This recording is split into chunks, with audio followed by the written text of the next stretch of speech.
प्यारे अधिवक्ता साथियों, सभी को हमारा प्यार भरा नमस्कार।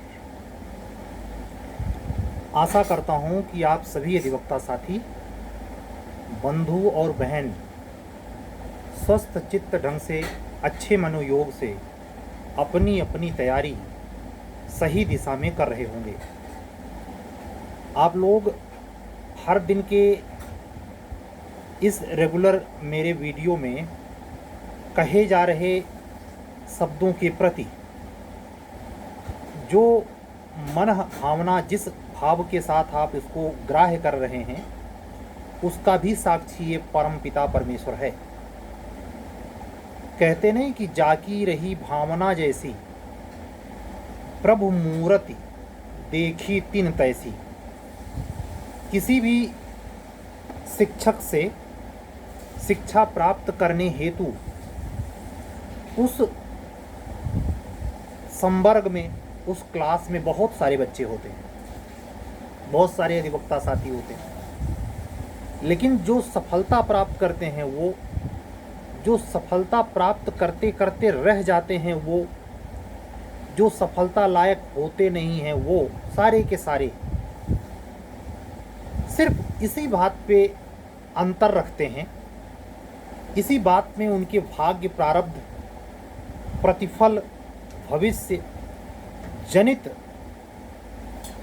परिणामों में अंतर दिखता है, क्योंकि वो जो ग्राह्य कर रहे होते हैं वो अपने बुद्धि क्षमता के मुताबिक ही ग्राह्य कर सकते हैं, उससे अत्यधिक नहीं। आप जानते हैं, ये कह देना आसान है, जनरली आप लोगों को कहते सुनेंगे कि हिंदू, मुस्लिम, सिख, ईसाई सभी का ब्लड एक समान नहीं। उस ब्लड के भी क्लासिफिकेशन है, उसका भी ग्रुप है। अन्यथा किसी का भी ग्रुप किसी को अगर चढ़ा देंगे तो आदमी मर सकता है। नेचर ही उस ब्लड में क्लासिफिकेशन करके भेजा है। ऐसे ऐसे ग्रुप का ब्लड होता है जो किसी को चढ़ाया जा सकता है, और ऐसा व्यक्ति भी हो सकता है जो किसी का ब्लड ग्राह्य कर सकता है। सर्वग्राही सर्वदाता। आप ब्लड ग्रुप पढ़ें बायोलॉजी में तो ये विभेद, सूक्ष्म विभेद आपको पता चलेगा। ऐसे ही जीवन में जो बीजपत्रीय व्यवस्था है, बीजों की, जिसमें एक बीजपत्री, द्विबीजपत्री, इसमें भी विभेद है। ऐसे ही नर नारी, ऐसे ही हर स्थिति में देखें, जैसे नरसिंह भगवान का अवतार, जैसे स्त्री में नटराज की जो मूर्ति है भगवान शंकर की, उसमें अर्धनारीश्वर, अर्धनारीश्वर, आधा नारी आधा पुरुष। तो जो ये सूक्ष्मवत जो कोई देख लेता है, ये बहुत गहरे और इंटेलेक्चुअल माइंडेड लोग हैं, और जिनको केवल उतने दिखता है जो दिख रहा है, वो उथले होते हैं, उनकी सीमा ज़्यादा नहीं होती, उनका विस्तार माइंड का ज़्यादा नहीं होता। इसलिए वो ऐसा नहीं है कि क्लास में बैठेंगे तभी भी। वो कोई काम करने गए हैं, मान लीजिए जनरल स्टोर से कोई सामान लेने गए हैं, मान लीजिए वो कोई व्यक्तिगत कार्य करने गए हैं जो निहायत ही उनको ही पता है, सफ़र में हैं, कोई काम कर रहे हैं भौतिक जगत में, तो जो औसत से कम दिमाग रखते हैं वो अपने दिमाग का प्रदर्शन हर जगह कर रहे हैं। आटा गेहूं पिसवाने गए हैं, किसी से कहा गया है जाके इनको ये संदेशा दे दो, यही करने गए हैं, तो आप पाएंगे आपके घर में अगर ऐसे 5 मेंबर हैं जिनमें ये डिफरेंशिएशन आपको पता है, तो आप ये हमेशा पाएंगे जो उस घर का मालिक होगा वो ऐसे काम ऐसे व्यक्ति से लेता है जिसमें वो उसको परिपक्व मानता है। मतलब निमंत्रण देने का काम कौन करेगा, किसी से बातचीत करने का काम कौन करेगा, कागजी काम कौन देखेगा, ये हर परिवार में जो परिवार को नेतृत्व कर रहा है, मालिक है, वो उसी प्रकार निर्धारित करता है जैसे पूरे सकल सृष्टि में परमात्मा ने चातुर्वर्णम, 4 वर्णों की व्यवस्था की है। इसका कोई किसी काल में अस्थाई विरोध नहीं कर सकता। वो करे भी तो स्वयं से इस सत्ता को इनकार नहीं कर सकता। वो जिस मुख से कोई चीज ग्रास करता है और जिस भाव से यहाँ हाथ लाता है, क्या उसी भाव से बिल्कुल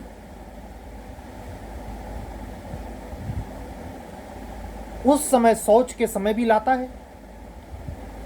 अंतर है कि नहीं है? दोनों में अंतर है कि नहीं? आपके शरीर में ही देख लीजिए। यानी जो ये अविभेद अभेद अभेद चलाते हैं, जो पूरी लाबी कॉन्स्टिट्यूशन बचा रही है, लोकतंत्र बचा रही है, वो अपना ये लक्ष्य नहीं बताती कि अपने जाति की रक्षा के लिए ये नारा बुलंद कर रही है, अभेद का नाटक कर रही है और उन मूढ़ भीड़ को समझा रही है जो वोटर है, ये कहकर कि हम उस लक्ष्य को प्राप्त करें कि जिसकी जितनी संख्या भारी उसकी उतनी हिस्सेदारी काएं।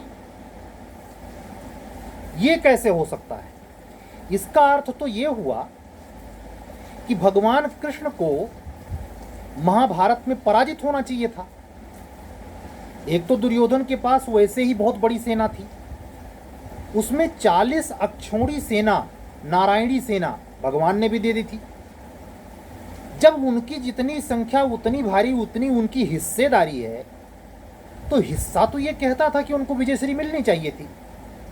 रावण के बारे में सुनने में आता है 1 लाख पूत 1.25 लाख नाती, तो फिर भगवान राम के जीतने की कोई संभावना ही नहीं बनती। अगर संख्या ही सब कुछ निर्धारित करती है, तो आप हिस्सेदारी के नाम पर जुडिशरी में, मेडिकल में या हर उस सेक्टर में जहां आपको ये लगता है कि आपका हिस्सा जाति की वजह से मारा गया है, जाति में बुद्धि क्षमता का विकास ना हो, किस कारण से नहीं हो, उसका ठप्पा शोषण परक है। उस शोषण परक सत्ता के विरुद्ध षड्यंत्र क्या रोपा जा रहा हो, जयप्रकाश नारायण और इनको आगे करके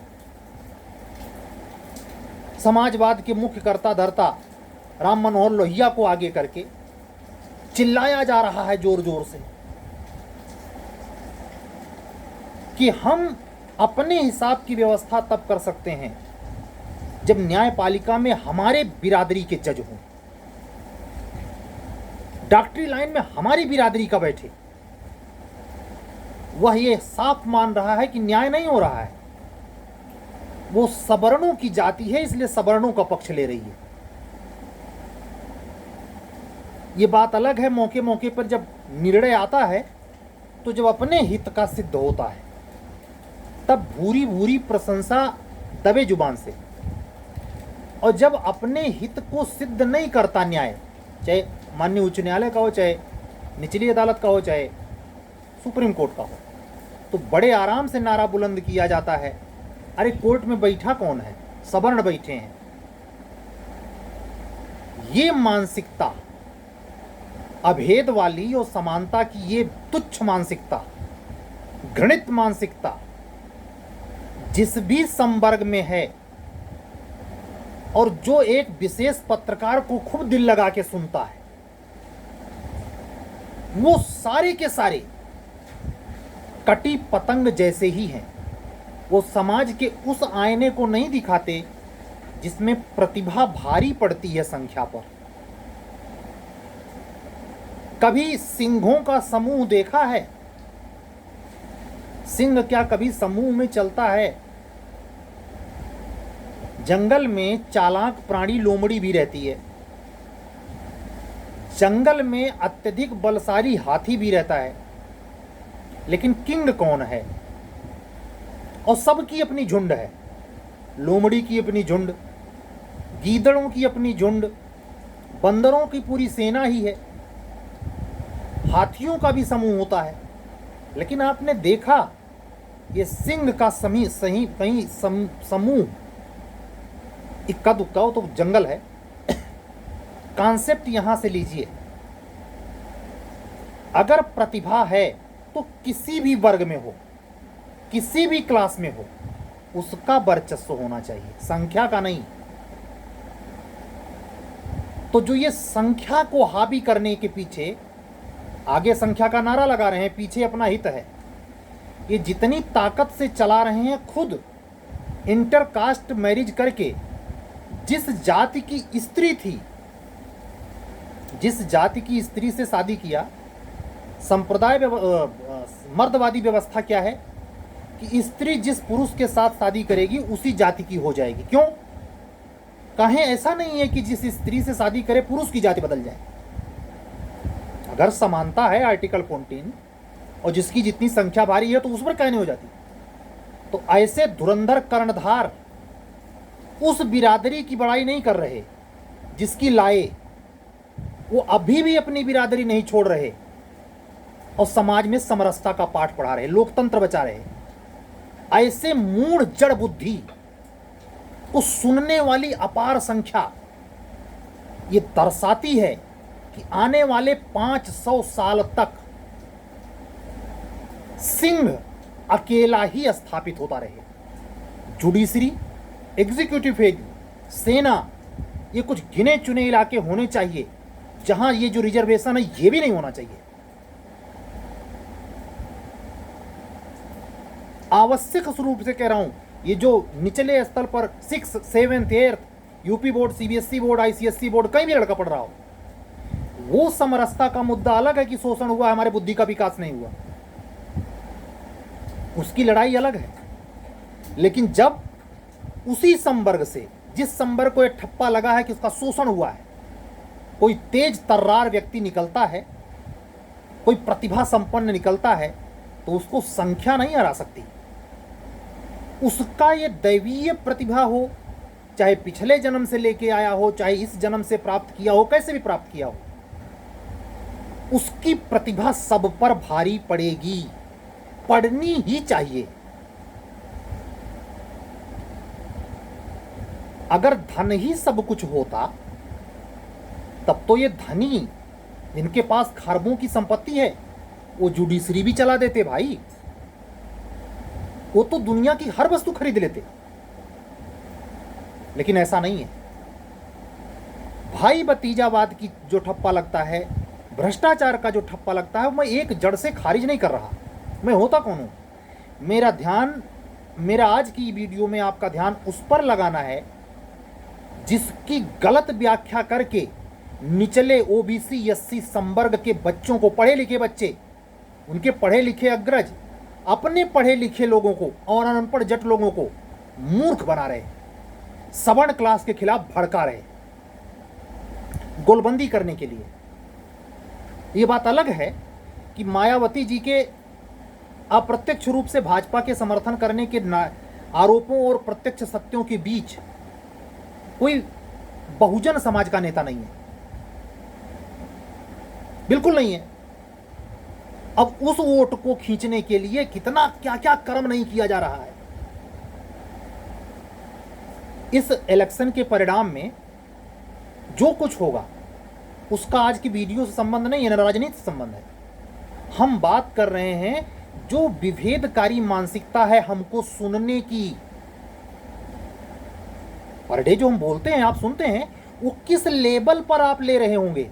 अपनी बुद्धि के बराबर। जो शंकर कह रहे हैं दर्शन में, शंकर को समझने के लिए शंकर हुआ जाएगा तो समझ में आएगा। जो बुद्धिवादी दार्शनिक कांट बोल रहा है, कांट को समझने के लिए रट्टा नहीं मारना है, कांट होना पड़ेगा। अस्तित्ववादी दार्शनिक हुर्सल जो कह रहा है, लाइबनिज जो कह रहा है, वैसा होना पड़ेगा।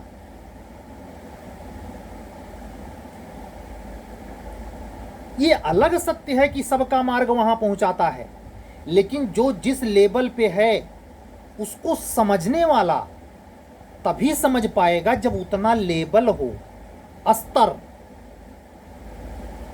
तो यहां जो आप लेते हैं मुझसे उतना ही ले सकते हैं जितना आपका निजी स्तर है, शारीरिक नहीं, सौंदर्यपूर्ण नहीं, केवल मस्तिष्कीय डिस्क्रिशनरी पावर आपकी कितनी है, कितना विवेक जगवा है और कितना अहंकार का साथ साथ हिस्सा है।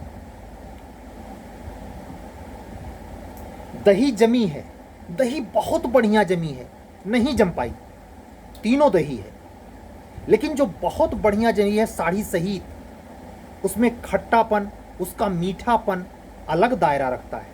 जो कुछ कुछ जमी है, कुछ जमी कुछ है, उसका भी स्तर है। और जो बिल्कुल नहीं जम पाई है, छार रह गई है, लेकिन दही कहलाई जा रही है, सबको समाने कर देंगे। जिसकी जितनी संख्या भारी, उसकी उतनी हिस्सेदारी। बड़ा होशियार हैं। इस सपने में जी रहे लोग और इस सरकार के पतन की बाट जो हो रहे लोग, कान खोल कर सुन लें। चाहे वो 22 साल का होगा, चाहे 48 साल का, किसी कास्ट का हो, सुने गौर से। अपने जीते जी बची हुई उम्र में ये सपना पूरा नहीं होगा, होना भी नहीं चाहिए। ये घृणित मानसिकता के चालबाज परिंदे जो नेता बने तथा कथित घूम रहे हैं, ये आपका दिमाग वही नहीं भ्रष्ट किए हैं, आपको कानून, बुद्धि, क्षमता, विवेक, आपका सब कुंद किए जा रहे हैं अपने निजी स्वार्थ में। पार्लियामेंट में मेंबर बनने का सपना मारे जा रहा है उनको।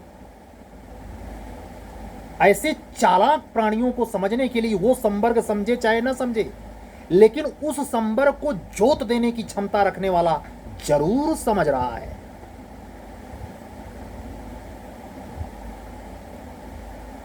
गिरी जी का चैनल है ये। बात यहां वर्ग, संवर्ग और समानता की हो रही है, इसीलिए गिरी जी टाइटल पे आया, नहीं तो मैं तो हूं बहुत कट्टर विरोधी। मेरा बस चले तो पूरे जहान से कास्ट सिस्टम न्यस्तनाभूत, किसी के नाम के आगे किसी भी प्रकार की पहचान चिन्ह, हिंदू, मुस्लिम, सिख, ईसाई, कोई भी शब्द, जैन, बौद्ध लगाने की भी अनुमति नहीं, केवल नाम। पिता का नाम भी टाइटल में नहीं, और पत्नियों की भी सख्त हिदायत कि अपने पति का नाम वहां टाइटल में नहीं, सिर्फ तुम्हारा नाम। ये मैं व्यक्तिगत बात कह गया इतना, लेकिन जब वर्ग और संवर्ग की बात करेंगे तो हिरण्याक्ष को मारने के लिए हमें 12 आरोप तो लेने पड़ेगा। जिस स्तर पे आप हमको रोज सुनते हैं, उस स्तर में ही ये विवेक भी देखें। आईएएस का 2023 का रिजल्ट आया है, मध्य प्रदेश जुडिशरी के मेंस का रिजल्ट आया है। वो बच्चे पागल हैं जो किसी भी संवर्ग के टॉप कर रहे हैं, टीना डाबी। अब उसमें बुद्धि ही नहीं है, ये कॉन्सेप्ट बनाया जा रहा है, संख्या भारी करी जा रही है।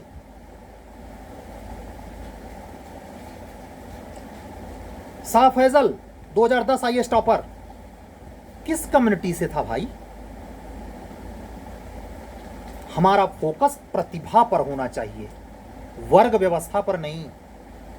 ये पहचान शाश्वत है, विभेद मिटा ही नहीं सकते आप। नेचर ने ही विभेद करके भेजा है, एक दूसरे से समान है ही नहीं। डीएनए मिला के देख लीजिए।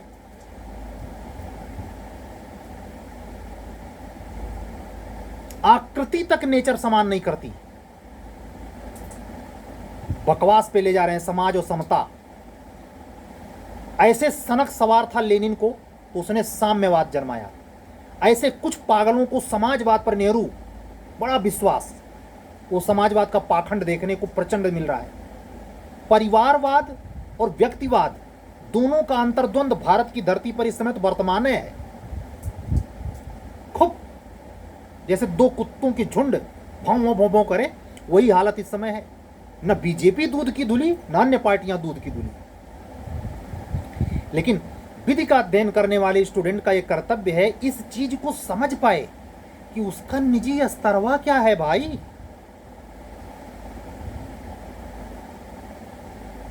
बढ़िया टाई सेटिंग हाई कोर्ट में पीछे ऑल इंडिया रिपोर्ट लगा के फोटो जगह जगह एफबी पे साटने वाली फोटो से बुद्धि का आकलन होता है क्या? बुद्धि का परिचय ऐसे बाहरी रूप से हो जाता है क्या? बार काउंसिल का, बार का जो चुनाव होता है, अध्यक्ष उपाध्यक्ष जो जीतते हैं, इस अध्यक्षी उपाध्यक्षी या किसी भी पद पे चुना जाना कि आपके बुद्धि का परिचय है, बुद्धि का परीक्षण हो रहा है। वो जनतंत्र में विधायक बनना, नेता बनना, विधान परिषद का सदस्य बनना, क्या बुद्धि का परीक्षण है? और जुडिशरी, पैसा कमाना, बहुत अमीर हो जाना, बुद्धि का परीक्षण है? लेनिन की थ्योरी लगाने चले हैं, हमको आरक्षण दे दिया जाए तो हम न्याय की कुर्सी बैठ लें। आओ इस चैनल से आरक्षण के प्रति सम्मोहन पैदा करने वाले और आरक्षण बचाओ का नारा करने वाले कान खोल कर ठेसी लड़ लें। परमात्मा ने अगर मुझे उस दर्जे पे पहुंचाया तो आरक्षण वालों का तो हिसाब कायदे से होगा।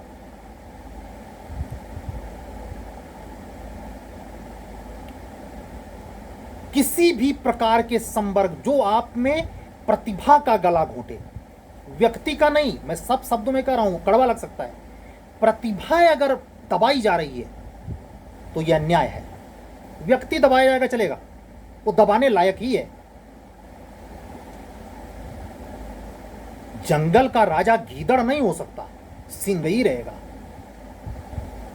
अगर जंगल का राजा बनना है तो गीदड़ से सिंह बनने के लिए मरो और दूसरा जन्म सिंह में लो। जानवरों को जानवरों से बराबरी का कैटेगरी में मत जोड़ो।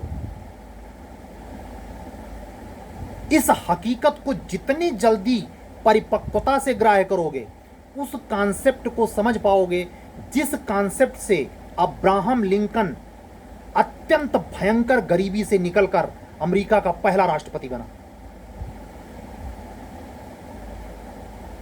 अमेरिका का राष्ट्रपति बना, सॉरी। संघर्षों की गाथा से जो एक आम तबका दबा कुचला पिछड़े में से निकल के आगे बनता है, उस प्रतिभा को सैल्यूट। मैं प्रयागराज की एक छोटी सी घटना का जिक्र करूंगा। टीना डाबे के सिलेक्शन के बाद कुछ संवर्ग सबड़ क्लास के बच्चे थे, वो इस बात पे बहस कर रहे थे कि प्री का नंबर ऐसा, हम धर दबोचा, हमने कहा ये अकड़ नहीं जा रही अंदर से, बर्दाश्त नहीं हो पा रहा है क्या? तो आप अगर हमें ईमानदारी से सुनेंगे तो मैं ना किसी व्यक्ति में सटूंगा, न किसी जाति का सम्मोहक हूं, न किसी वर्ग संप्रदाय से मेरा कोई लेना देना है। हाँ, एक चीज पे मैं गौर करता हूं और आपको करना चाहिए, किसमें विद्वता है, किसमें बुद्धि क्षमता है, किसमें नॉलेज है। इसीलिए ये नहीं कहा गया है जाति सर्वत्र पूज्यते, ये नहीं कहा गया है वर्ग सर्वत्र पूज्यते, स्पष्ट कहा गया है विद्वान सर्वत्र पूज्यते। विद्वान होना ऐसी खीर है जितनी जितनी संख्या भारी। अच्छा, भैंस की झुंड सिंह को छोड़ो गो, लोमड़ी से नहीं निपट पाएगी।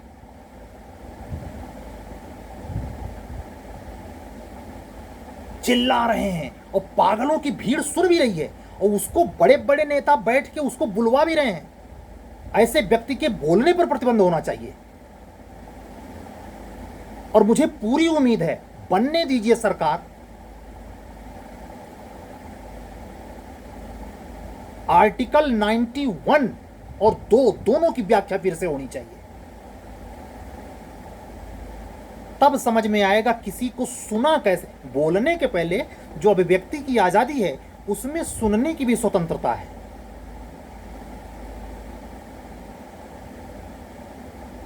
अब आज के वीडियो से खुद को एनालिसिस करें, आप किस प्रकार के लबादे में कसे हुए हैं, कौन सी ऐसी चीज है जो आपको निकलने नहीं देती बाहर।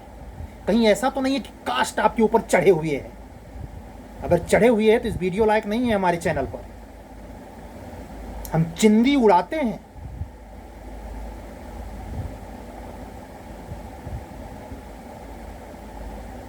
हमको कोई बैठा ले, किसी वर्ग में खींच ले, कोई नेता आए हमसे मिले,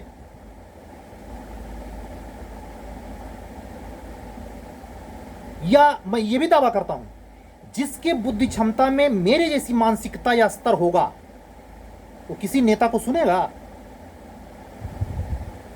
ये किन मूर्खों को चिल्ला रहा है? जिसकी जिसकी संख्या बारी उसकी उतनी हिस्सेदारी।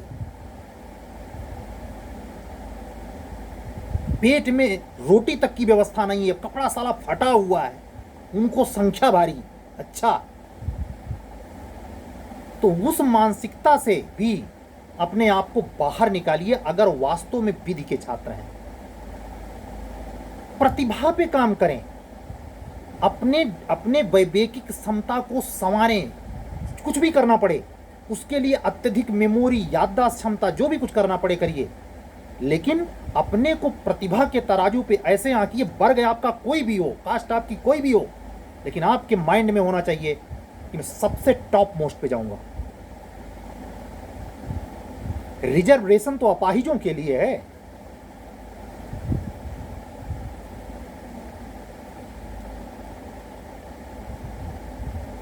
ठीक, आज का वीडियो इस पर केंद्रित था।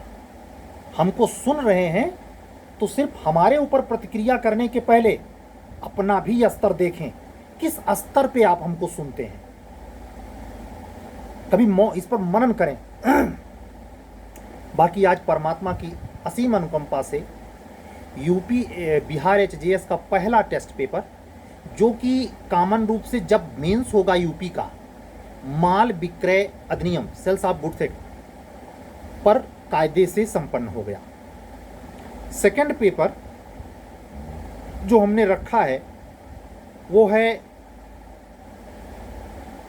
करप्शन पे है, या आर्ट सेक्ट में क्लियर नहीं हूं, लेकिन ये अंतर करके है।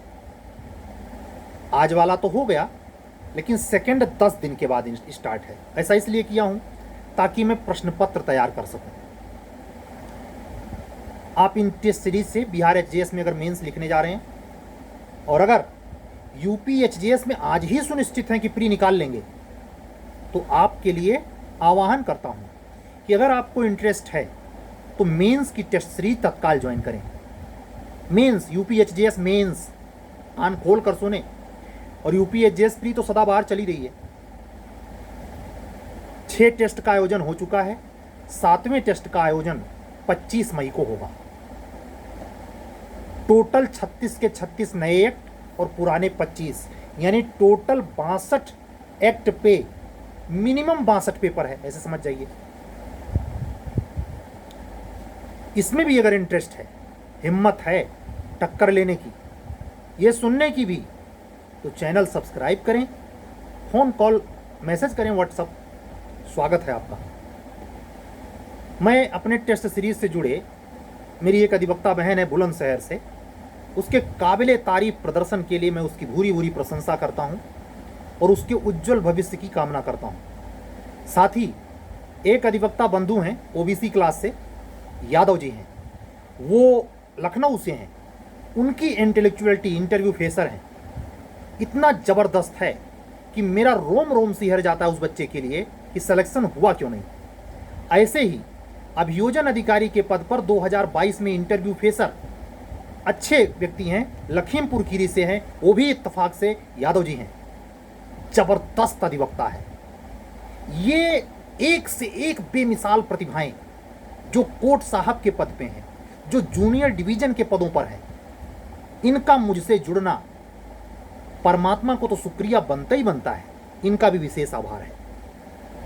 हमारे इस बात का बहुत व्यापक असर पड़ा है कि मेरे पास अटकल पच्चू वाली भीड़ नहीं है, होनी भी नहीं चाहिए। मैं रुकने भी नहीं दूंगा, जेल नहीं पाओगे हमें उल्टा सीधा कुछ भी बककर भागो, लेकिन यहां रुकने के लिए हिम्मत होनी चाहिए। कलम चलाओ और ज्ञान के लिए मर मिटो, जुनून के पार तक जिजीबिसा पैदा करो। मजाकबाजी, चुटीलापन, आपस में भद्दी भद्दी गाली देने वाले और बहुत ज़्यादा सोशल प्रकार के मित्र हमारे चैनल के काबिल नहीं। हमसे बात करना तो खरबों मील दूर। ठीक है, इस बात का ख्याल रखते हुए अगर आप इत्तेफाक से हमारा चैनल नया सुन रहे हैं तो चैनल को सब्सक्राइब करें, लेकिन इन टर्म और कंडीशन के साथ, और सीरियस अधिवक्ता मित्रों तक पहुंचाएं जो बिल्कुल आने वाली यूपी, एपी और जे को बाट जो है पड़े हैं, वाज वाली दृष्टि है उनकी, उनका स्वागत है। कम से कम 5 बार मेंस लिखा हो, 2 बार इंटरव्यू दिया हो, खुला स्वागत है। बहुत कम रेट पे आपको मैं एंट्री दूंगा। आओ देखो कहां कमी है आपकी मेंस राइटिंग में, उसको सुधारो। जो मैं खुद नहीं कर सकता, हो सकता आप कर सकते हैं, ये पॉसिबल है, जैसा होता है। तो इस सब चीजों का ख्याल रखते हुए मेरा व्हाट्सअप नंबर एक बार गौर से सुन लें। 77 लिखा हुआ है, शायद कुछ हल्का पड़ गया है, 7705090393, 7705090393। ये केवल व्हाट्सअप नंबर है। कभी कभी ऑन हो जाता है, लेकिन कॉलिंग इस पर नहीं। हम आए, आप मैसेज करेंगे तो हम आपको कॉल कर लेंगे, या आप हमें कॉल कर लेंगे, हम नंबर प्रोवाइड कराएंगे आपको। ठीक है, इस सीरीज से जुड़ने के लिए, क्लासेस से जुड़ने के लिए, मुझसे बातचीत करने के लिए, अन्य किसी विधिक समस्या पे चर्चा करने के लिए, कोई समस्यागत बात हो उससे बातचीत करने के लिए व्हाट्सअप नंबर ही है। ठीक है, आज की बात पूरी। सभी अधिवक्ता साथियों को कल के कड़वे वीडियो को दिल से सुनने और उस पर गंभीर विश्लेषण के बाद उसका प्रत्यक्ष प्रभाव कमेंट बॉक्स में दिखने के लिए मैं सभी अपने अग्रज समान उम्र के अधिवक्ता बंधुओं और बहनों का हृदय से आभार प्रकट करते हुए आज का वीडियो बंद करता हूं। कल फिर मिलूंगा नए जोश खरोश के साथ। तब तक के लिए विदा दीजिए। सभी अधिवक्ता साथियों, बंधुओं और बहनों को जय सिया राम, शुभ रात्रि, सत्यमेव जयते।